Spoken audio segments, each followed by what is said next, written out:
बिस्मिल्लाहिर्रहमानिर्रहीम। नेचुरलिज्म इन Coleridge. Coleridge को आज हम डिस्कस करेंगे और कॉलरिज के अंदर देखेंगे उसने फितरत के बारे में क्या बात की है, कौन सी उसने कुदरती चीजों के बारे में बात की है। ऐसे तो हम जानते हैं ना कि ये एक रोमांटिक पोइट है, रोमांटिक एज से ताल्लुक रखता है और रोमांटिक का लीडर है ये, इसी से रोमांटिसिज्म शुरू होता है। कॉलरिज जो है ना जनाब, वो कीन लवर है किसका, नेचर का। और क्या देता है, बहुत से मुख्तलिफ पिक्चर्स देता है जो कि फितरत की पिक्चर्स ही हमारे सामने हैं। फितरत की पिक्चर हमें देता है, मिसाल के तौर पर एंशिएंट मैरिनर जो इसकी एक पोइम है, बड़ी खूबसूरत इमेज है नेचर का। और इसमें हमें वो क्या दिखाता है, no phrases of landscapes. Landscapes तो नजर ही ना आती क्योंकि मैरिनर तो सी में होता है, तो सी की सारी कहानी है। स्काई स्केप्स जो है वो पीछे रह जाते हैं, लेफ्ट अनटच्ड अनटच्ड रह जाते हैं। जब आपकी ये पोइम शुरू होनी है ना, अभी हमने इसको स्टडी करना है, इसमें वो बताएगा कि मैरिनर जब गया तो वो छोड़ गया सारे वो जमीन के हिस्से, आसमान के हिस्से और चर्च के हिस्से, मुख्तलिफ हिस्से वो आपको दिखाएगा, विजुअल इमेजरी देगा। इसके बाद वो कहता है कि जनाब there are the pictures of bright sunshine at outside. इसके अंदर हमें दिखाई गई है, आउटसाइड के अंदर यानी सूरज निकलता दिखाया गया है और रोशन सूरज दिखाया गया है, उसकी भी तस्वीर कशी पेश की गई हमारे सामने। फोग दिखाई गई, मिस्ट धुंध दिखाई गई, और इसके इर्द गिर्द क्या था, शिप के इर्द गिर्द ये सारी चीजें दिखाई गई। ये अभी हमने स्टडी करनी है ना, तो इसको जरा थोड़ा सा गौर कर लेते हैं। आइसबर्ग्स दिखाएगा आपको, बड़े बड़े आइस के पहाड़ जो हैं, ग्रीन एज एमरल्ड। अच्छा देखें, आइस जो होती है वो व्हाइट होती है, लेकिन इसने उसे सबज कहा। और सबज कैसे कहा, जैसे वो एक नगीना नहीं होता, सब्ज सब्ज नगीना जो होता है, उसकी तरह उसने कहा कि आइसबर्ग ऐसे हैं। यानी अब यहाँ पर ये भी अंदाजा किया जा सकता है कि जब पानी रुक जाता है ना, तो उस पर काई सी जम जाती है ना, सब्जी माइल आ जाती है, तो वो सब्ज काई आ जाती है।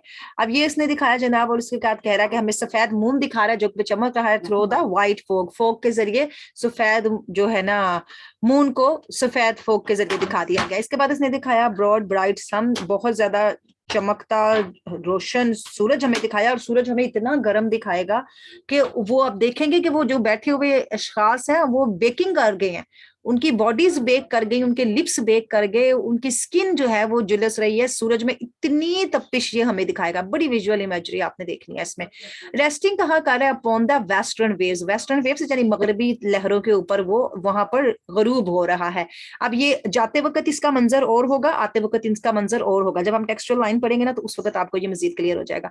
अब वो कह रहा है स्टार्स जो है वो क्या कर रहे हैं, रशिंग आउट इमीडिएटली। वो जल्दी जल्दी स्टार भी भागम भाग में लगे हुए हैं, और सूरज के पीछे जैसे सूरज गरूब होता है तो स्टार भी गायब हो जाते हैं। इसी तरह से वो हमें दिखाता है कि ये जो सारा कुछ है कन्विंसिंग पिक्चर है, ये सारी पिक्चर हमें कायल करने के लिए काफी है। इतनी तस्वीर कशी करवा देता है कि हमारी आंखों के आगे वो मंजर आ जाता है। कॉलरिज क्या करता है, कॉलरिज ने आगे में दिखाया कि gives some unusual and uncommon aspects of nature. Unusual और अनकॉमन वो चीजें हमें दिखाता है जो नेचर में नहीं होती। अभी आपने ना बड़ी अच्छी वो डेथ और लाइफ इन डेथ से मिलना है, वो इतनी हॉरिबल उनकी हमारे सामने प्रेजेंटेशन पेश करेगा कि हमें नजर आएगा, वो भूतनी हमें दिखाई देगी।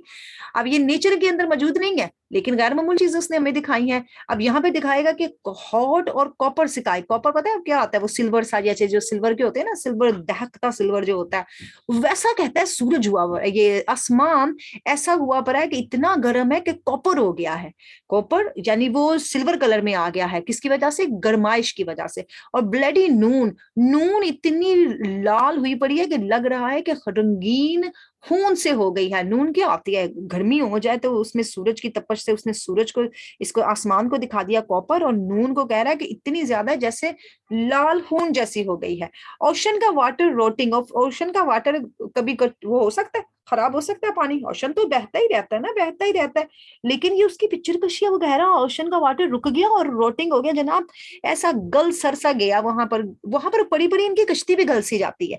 ऐसी कश्ती होती है कि वो उधर खड़े खड़े ना उसको जैसे चिपक जाती है काई, और पानी में कहते हैं हम चिपक गए हैं, पानी में पेंटिंग पिक्चर बन गए हैं, पानी मूव नहीं कर रहा, गर्म इतना है कि और पीने के काबिल भी नहीं है। और यहाँ पर उसकी जाहिर है गर्म पानी के आपस में भी तो बखारात भी तो गर्म ही होते हैं ना। ये सारी उसने बड़ी जबरदस्त पिक्चर कशी की, जो भी हमने rhyme of the ancient man में देखेंगे।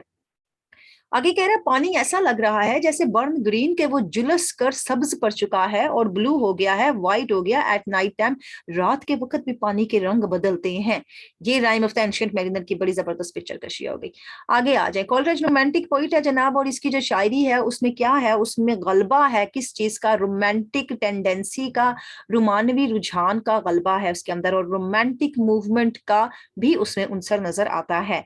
जहां तक हम कोलरिज के बचपन की बात करते हैं, हम जानते हैं कि कोलरिज जो है वो एक इंडोलेंट पर्सन था और ड्रीमर भी था। ड्रीमर वही बंदा होता है ना जो ख्वाबों में रहता है, जो ख्वाबों की दुनिया में अपनी दुनिया ढूंढना चाहता है। और इंडोलेंट वही है जिसको कोई तसल्ली नहीं हो सकती, जो कि बेचैन रूह जैसे कहलाती है ना, बेबस रूह, बेचैन रूह, ऐसा बंदा था। बेबस क्यों था? बीमारी की वजह से बेबस था ना, इंडोलेंट बेबस बीमारी की वजह से था। आगे देखते थे वो ड्रीमिंग करता है, एक क्वालिटी को, एक ऐसे ख्वाब को देखता है जो कि प्रोमिनेंट हो जाए उसकी पोइट्री के अंदर। अपनी पोइट्री में ऐसा ख्वाब चाहता है जिसे वो नुमाया करके हमें दिखाना चाहता है।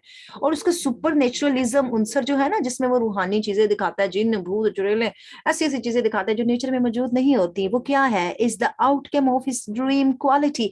यही शुरुआत है उसके सारे ख्वाबों का। ख्वाबों की शुरू वो उसी चीज से करता है जो हकीकत से ताल्लुक ही नहीं रखती। He gives his supernatural and air of nature. वो अपनी सुपरनेचुरल क्वालिटीज को, इन लाइफ इन डेथ को, डेथ को, और वो वावरोले से भी हमें दिखाएगा। रिजेक्शन एंड नोट में आप देखिएगा वो आपको कहता है कि यहाँ पर वो वावरोला जिसे हम कहते हैं ना, वो भंवर, झक्कर, हवा का झक्कर, उससे भी मिलवाने वाला है। हवा के भी वो हमें नेचुरल उनसर दिखाता है। डिजेक्शन एंड नोट हमारे चैनल पे भी आप देखेंगे तो आपको उसमें भी बड़ी अच्छी अच्छी तस्वीर कशी नजर आएगी। इसके अलावा वो कहता है कि जनाब जो ही वो गुजारता है लिविंग इन अ सिटी, शहर में जिंदगी गुजारने आ जाता है, did not has a great affinities with nature. तो नेचर के साथ अब उसके जो होते हैं ना ताल्लुक, वो थोड़े कम से पड़ जाते हैं। पहले चूंकि वो दूर दराज इलाके में रहता था, उसे नेचर क्लियरली दिखाई देती थी, लेकिन अब उसकी वाबस्तगी नेचर से जो है ना थोड़ी सी कम हो जाएगी, क्योंकि शहर की जिंदगी आ गई ना जब वो सिटी में आ गया था। इसी तरह से वर्ड्सवर्थ को देख लेते हैं, तो वो जब लेक डिस्ट्रिक्ट में जाते थे, वो मैंने आपको बताया था ना, जो झील के किनारे ये सारे के सारे शायर इकट्ठे हो जाते थे, तो इन्हें लेक पोइट भी कहा जाता था।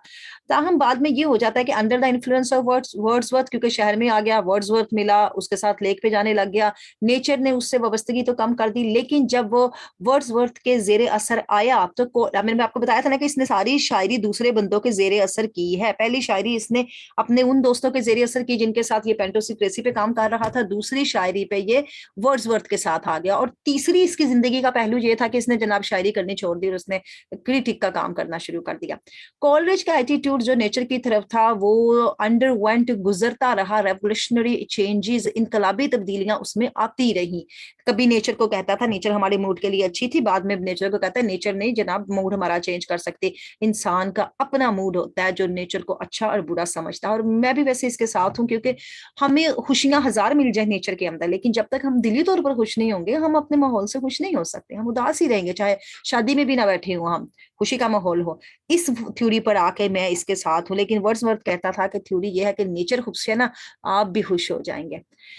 इन द बिगनिंग में अगर हम देखते हैं, इसका एटीट्यूड जो है exactly that of the Wordsworth के जैसा ही था जैसे कि उसका था। और उसकी फिजिकल अप्रिसिएशन जो कोई करता था वर्ड्सवर्थ की, जो कुछ इसे दिखाई देती थी कि नेचर हमें किस तरह से अपनी मौजूदगी का एहसास दिलाती है, ऐसा ही था बिल्कुल सेम।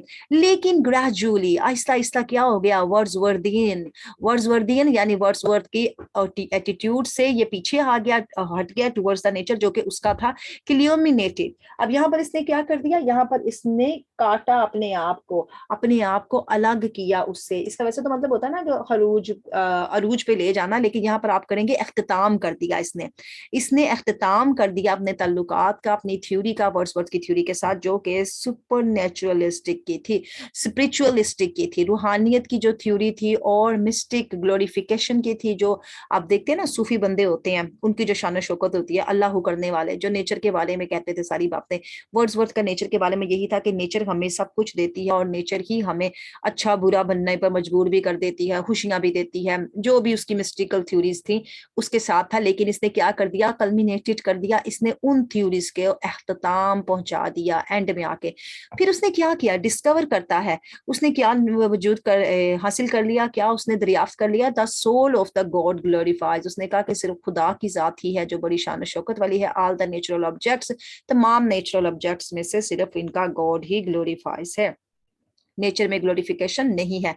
जबकि वर्ड्सवर्थ क्या कर रहा था, वर्ड्सवर्थ फॉलोइंग वर्ड्सवर्थ को जब इसने फॉलो किया, उसकी जब ये पैरवी करता है, to found out a spirit, तो फिर ये क्या ढूंढता है, ये अपने अंदर एक रूह ढूंढता है।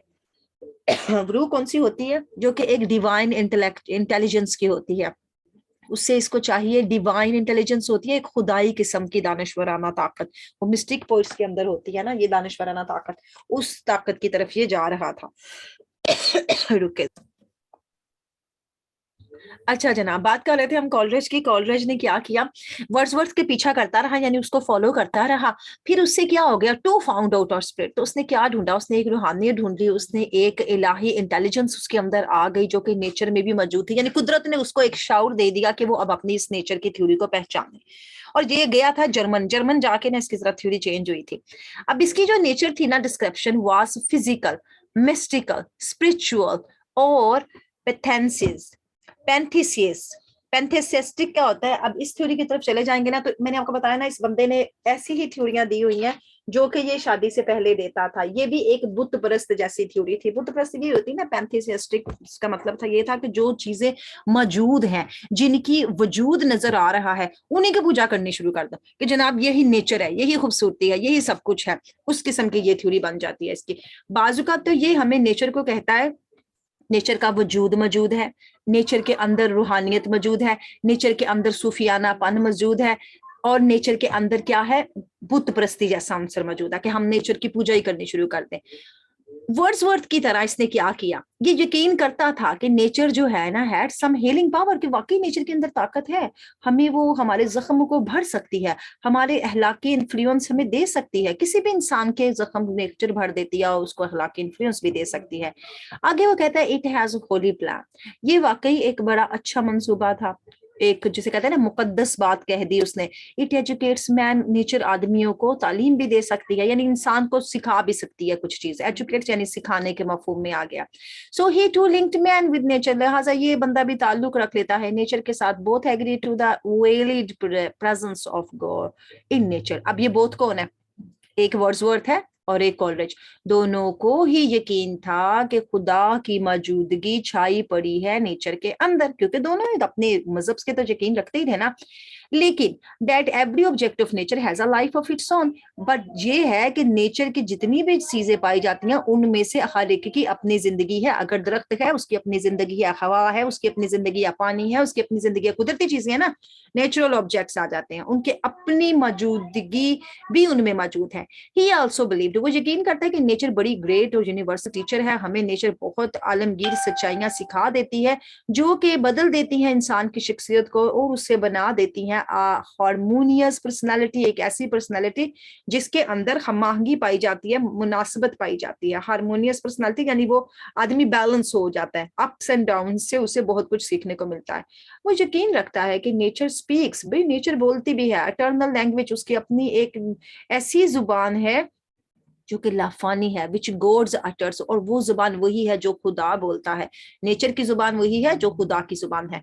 लेकिन कॉलरिज के views to nature underwent change, गुजरे एक तब्दीली की तरफ। जब कॉलरिज के व्यूज कुछ तब्दील हुए तो उसने सोचा नेचर कंफर्म्स, ठीक है जनाब नेचर हमें सुकून देती है, only those who go to it, उन बंदों को जो नेचर की तरफ जाते हैं, यानी जो पहाड़ों में जाएंगे। हम मर ही नहीं गए, हमें यहाँ गर्मियों में रहना पड़ता है तो हम कहते हैं हाँ कितनी गर्मी है यहाँ पर। जो नेचर की तरफ जाएंगे उन्हें तो सुकून मिलेगा ना, जो नेचर के पहाड़ों में चले गए, नेचर को उन्होंने देख लिया, अच्छी अच्छी वादियां देख ली, तो जाहिर है जो जाएगा वो कंफर्म होगा, उसको सुकून मिलेगा विद द डिलाइटफुल हर्ट्स, वो खुशी के दिल के साथ उधर जाएगा। लेकिन एक टूटा दिल, ग्लूमी हर्ट, इस बंदे का दिल तो वैसे ही टूटा हुआ था ना, can not find solace in nature, एक टूटा दिल नेचर में कभी भी सुकून नहीं हासिल कर सकता। ये थ्योरी है डिजेक्शन एंड ऑड की। वो क्या कहता है कि ये डेट फाउंटेन्स पैशंस है, ये जो सारे के सारे हमारे जज्बात के फाउंटेन्स होते हैं ना, फवारे, वो जैसे फवारे बाहर आते हैं ना पानी के, वैसे कहता है हमारे जो जज्बात उभरते हैं, लाइफ आर विद इन अस, तो जिंदगी हमारे अंदर ही मौजूद होती है। उसको ये भी यकीन था, ये सारे यकीन आप कॉलरिज के हैं कि हम हासिल तो करते हैं, हम देते क्या है नेचर को, लेते तो बहुत कुछ है, देते क्या है, but this change is a view. लेकिन ये जो तब्दीली थी उसके नजरियात की, does not make any great difference, इसने कोई बड़ी जो था ना तब्दीली नहीं बनाई, कोई बड़ा फर्क नहीं बनाया। मगर क्यों, वजह क्या थी, बिकॉज ऑल्सो बिलीव, क्योंकि वर्ड्सवर्थ जो था ना वो भी यकीन करता था नेचर के अंदर, nature will delight only those who come to it, वो भी कहता है ठीक है जनाब नेचर उन्हीं को खुशी देगी जो नेचर की तरफ जाते हैं विद हर्ट, लेकिन एक दिल के साथ, दैट वॉचेस एंड रिसीव्स, उस दिल के साथ जो नेचर को गौर से देखे और नेचर से वसूल करे। इसने तो ग्लूमी हर्ट कह दिया ना और एक डिलाइटफुल हर्ट कह दिया, इसने दो दो मुख्तलिफ बंदे पेश किए, एक बंदा जो खुश है, एक बंदा जो उदास है। उसने कहा चाहे खुश हो चाहे उदास हो, लेकिन तुम्हारा एक धड़कता दिल होना चाहिए जो नेचर की तरफ जाए, नेचर को देखे। मगर अब यहाँ बात क्या हो गई, after undergoing this minor change, यहाँ पर छोटी सी तब्दीली आ गई। कॉलरिज ने कंप्लीटली रिजेक्ट कर दिया वर्ड्सवर्थ के व्यूज को, that nature has spirits its own, के नेचर के अपने अंदर कोई रूहानियत मौजूद है, नेचर बजाते खुद कोई, वो मेरे विवाद कर रहे थे ना उसकी, जिसमें वो कह रहा था कि इसके अंदर एक रूहानियत है, एक जिस्म है, एक बॉडी है, फिजिकल है नेचर हमारे पास। अब इसने कॉलरिज ने यहाँ आके वो जो था ना ट्रांसडेंटलिस्ट, वो है ये थ्योरी, ट्रांसडेंटलिस्टिक थ्योरी पे आके उसने इसे नहीं माना। वो कहता था नेचर भी एक जीती जागती चीज है, लेकिन यहाँ इसने कहा नहीं, वो उसकी तो कोई रूहानियत ही नहीं है, it has a Holi plan, ये सिर्फ और सिर्फ एक पाक मकसद के लिए बनी हुई है। और क्या करती है, रिफ्लेक्ट्स डिविनिटी, हमें देती है उनसर वहदानियत का, खुदाइयत का, इलाहियत का। कोलरिज ने यहाँ बहस शुरू कर दी कि nature has no life and spirits, कि नेचर कोई जिंदगी नहीं रखती, कोई रूह नहीं रखती, नेचर एक बेजान चीज है, नेचर, हम इंसान जानदार हैं, यानी नेचर की फीलिंग्स नहीं है। बताना ये चाहता है कि नेचर की फीलिंग्स नहीं है, हमारी फीलिंग्स हैं। अगर नेचर फीलिंग्स रखती तो हमारी तरह कभी खुश होती, कभी कम होती, गमी में होती, इस तरह से। It simply depends on our mood. अब ये किस पे डिपेंड करती है, नेचर हमारी अपनी तबीयत पे।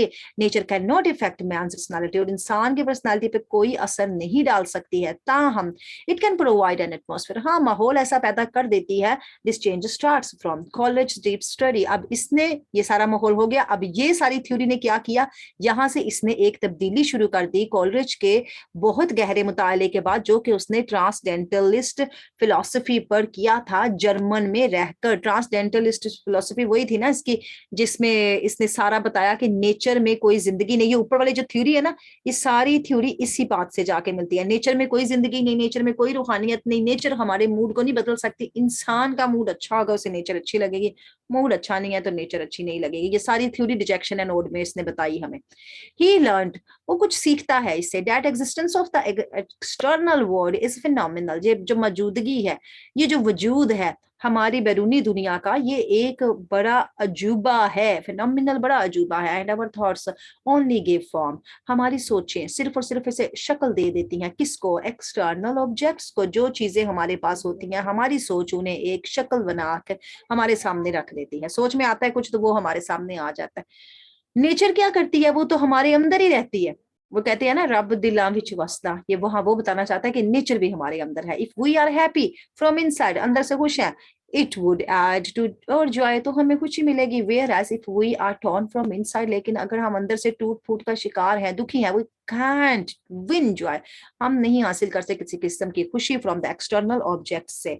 Nature can not operate on man, इंसान के ऊपर नेचर कोई काम नहीं कर सकती है इंडिपेंडेंस ऑफ हिज पर्सनालिटी, क्योंकि अगर वो आजाद है, इनफराद इनफरादी है, वही अलग थलग है, इंडिपेंडेंट वो होता है ना, किसी पे डिपेंड नहीं करता, इनहसार उसका अपने ऊपर है, तो उसकी पर्सनालिटी अपनी जाती है, तो नेचर उस पर कोई काम नहीं कर सकती है। मसला यही है कि अगर इंसान खुश नहीं है तो नेचर उसको खुशी नहीं दे सकती है। So despite the change in his attitude, इसके बावजूद कि उसके रवैये में ये सारी तब्दीलियां आई, कॉलरिज बड़ा ग्रेट पोइट था नेचर का, उसकी नेचर जो डिस्क्रिप्शन है नेचर के बारे में वो बड़ी डेलिकेट है, बड़ी नरमो नाजुक है, शफाफ है, और हम which no other poets except Keats able to give us, no other poet, कोई ऐसा शायर नहीं था जो हमें देता, लेकिन सिर्फ हमें कीट्स ने ही ये नेचुरल ब्यूटी दिखाई है। जैसे इसने सुपर नेचुरल दिखाई है, तो कीट्स ने हमें नेचुरल चीजें दिखाई हैं।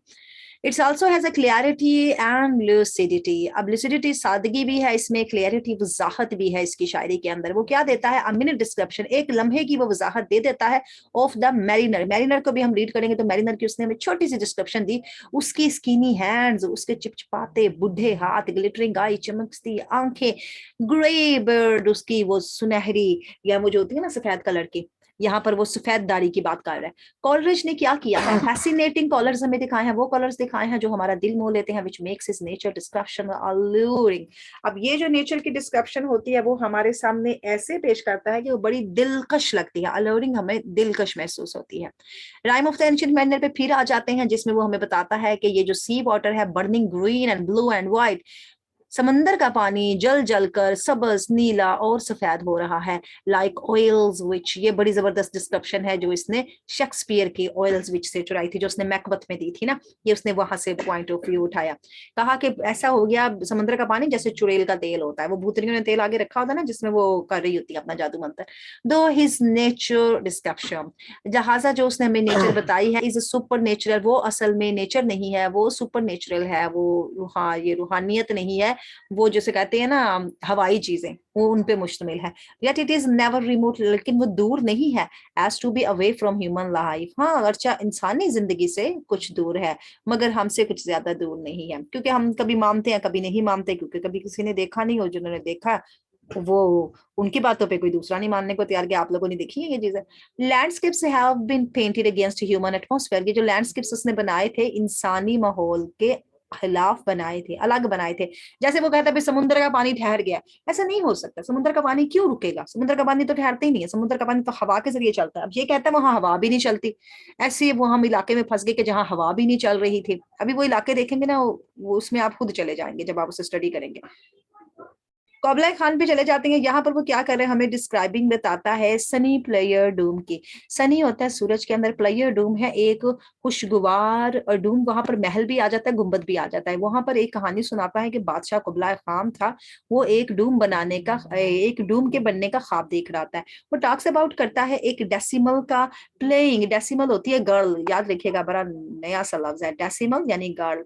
वो क्या कर रही है, डुलसीमर बजा रही है। अब डेसिमल और डुलसीमल और डूम ये सारे के सारे आपके अल्टरेशन आ गए हैं। वो डुलसीमर होता है एक तारा, वो तार वाला एक साज होता है। अगर आप मेरी वो देखेंगे ना कुबलाई खान के मेन पॉइंट्स यूट्यूब पे, तो मैंने वो तस्वीरों के साथ निकाल के दिए हुए हैं, वो निकाल के देखें, 10-12 मिनट की वो भी वीडियो बड़ी अच्छी है। उसके अंदर बड़ी रिसर्च की हुई है कि कौन सा डुलसीमर है, कौन सी डेसिमल है, कौन सी डूम है, आपको तस्वीरें भी उसमें नजर आएंगी। आगे वो कहता है कि वहां पर क्या गाने गा रही है, वो सिंगिंग कर रही है माउंट अबोरा का। माउंट अबोरा इनका अपना ही एक पहाड़ है, जैसे गीत होते हैं ना, लोकगीत गा रही है वो। अब यहाँ पर जो टच सुपर नेचुरल का है ना, वो मेक्स इज नेचुरल डिस्क्रिप्शन से कैपेटिव, कैपेटिव बना देती है, यानी हमारे पे काबू पा लेती है, हमारे पे काली पा देती है। जब ये हमें इस किस्म की सुपर नेचुरल चीजें दिखाता है तो वो हम पे काबू पा लेते हैं। While describing the sacred river, अब वो यहाँ पर हमें एक ऐसा रिवर भी दिखाता है, वो रिवर क्या है जो कि मुकद्दस दरिया वहां पर बह रहा है। कुबलाई खान जिसके बारे में बात कर रहा था, फिर कुबलाई खान को आवाज आती है अपने इंसेस्ट्रल्स की, उन सबकी आवाजें उसे सुनाई देती हैं, हर्ड बाय कुबला। वो इन्हें सुनता है, और वो क्या होती है, प्रोफेसाइंग वॉर, वो बता रहे होते हैं कि जंग आने वाली है, कुबला उठ जा, शाबाश आंखें खोल और जंग की तैयारियां कर, ये महल शहल बनाने के चक्करों में ना पड़। ये कुबलाई खान की सारी स्टोरी है। तो हमने दो तो इसमें डिस्कस कर ली, प्लस आखिरकार हम बात कर रहे हैं कॉलरज की मोहब्बत के बारे में, जो कि उसकी नेचर कैसी थी, और नेचर जो कि यूनिवर्स में पाई जाती है। अब यहाँ पर अप्रिशिएट करता है नेचर की, वो बड़ी तारीफ करता है। When ever he finds it, जो जब भी वो नेचर को देखता है वो हमेशा उसकी तारीफ करता है। वो he paints all the objects of nature, nature के तमाम जो चीजें हैं उसको उन्होंने वो जिसे कहते हैं ना मुसव्विराना अंदाज में हमारे सामने पेश किया है। हिज नेचर डिस्क्रिप्शन, उसकी जो डिस्क्रिप्शन है नेचर के बारे में जो बात करता है, वो उसमें बड़ी वैरायटीज पाई जाती हैं, यानी वो जिसे कहते हैं ना डिफरेंट, हर फनमूला किस्म का बंदा था, नेचर को हर कैटेगरी से वो हमें दिखा देता था। ओड, ये ओल्ड नहीं है, ये ओड है। ओड ऑन डिजेक्शन जो है ना, कोल्ड्रिज में डिनाइज कर दिया the pathetic fallacy in which he had once believed. वो पैथेटिक होता है, काबिल रहम, दिलकश भी हो जाता है। फिकलिटी होती हैं वो चीजें जो आपके अंदर सलाहियतें नहीं पाई जाती, जो आपका जज्बा होता है, जो आपके अंदर चीजें पाई जाती हैं, अखलियत होती है, इसने उसको डिनाई कर दिया। क्यों, कभी उसे यकीन हुआ करता था। ये सारी बातें वही है, जाके नेचर की बात आ गई, उसका कीन लवर आ गया, उसकी सारी ट्रीटमेंट आ गई नेचर के साथ, और इसका touch of super natural elements का चैलेंज।